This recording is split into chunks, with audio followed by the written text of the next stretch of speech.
En 2022, Jacques Legros écrivait, dans son autobiographie Derrière l'écran, 40 ans au cœur des médias à propos de Jean-Pierre Pernaut, l'immaturité et les jugements à l'emporte-pièce.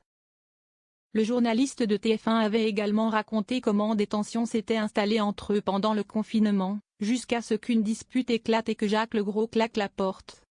Il s'est montré interventionniste dans mon journal. Le deal, il fallait le respecter.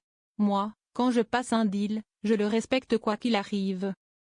Et il l'avait pas respecté, donc je l'ai mal pris, a raconté hier sur RTL celui qui va présenter son tout dernier JT du 13h avant de quitter définitivement la rédaction de TF1 dans quelques jours. Au micro de l'émission On refait la télé, Éric Dussart a demandé ce week-end à Jacques Legros s'il avait pris contact avec Nathalie Marquet-Pernaut pour se réconcilier avec elle. Puisque la compagne du regretté présentateur n'avait pas caché dans les médias sa colère après la sortie du livre de Jacques Legros.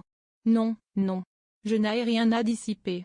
Elle mène sa vie, je mène la mienne, a sèchement répliqué le journaliste, 3 ans après avoir déjà exprimé son indifférence à son égard. En 2022 sur Europe 2, Nathalie Marquet-Pernaut avait réagi avec véhémence à ses propos. Monsieur Jacques Legros oublie qu'il n'était que son joker et il se permet de se plaindre qu'à cette époque.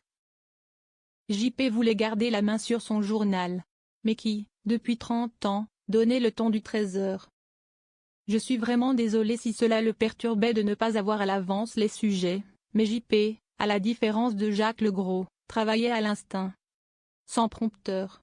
De plus, Jacques Legros lui faisait des coups de péteux, si je puis dire, excusez-moi. Pendant le confinement, au démarrage, Jean-Pierre devait avoir 15 minutes d'antenne. Et après, Jacques Legros faisait de plus en plus des sujets très très longs. À la fin, il ne lui restait plus que 6 minutes d'antenne. Franchement, c'était pas du tout sympa. Ils n'étaient pas amis mais JP le respectait beaucoup en tant que collègue et il l'a souvent défendu auprès de TF1.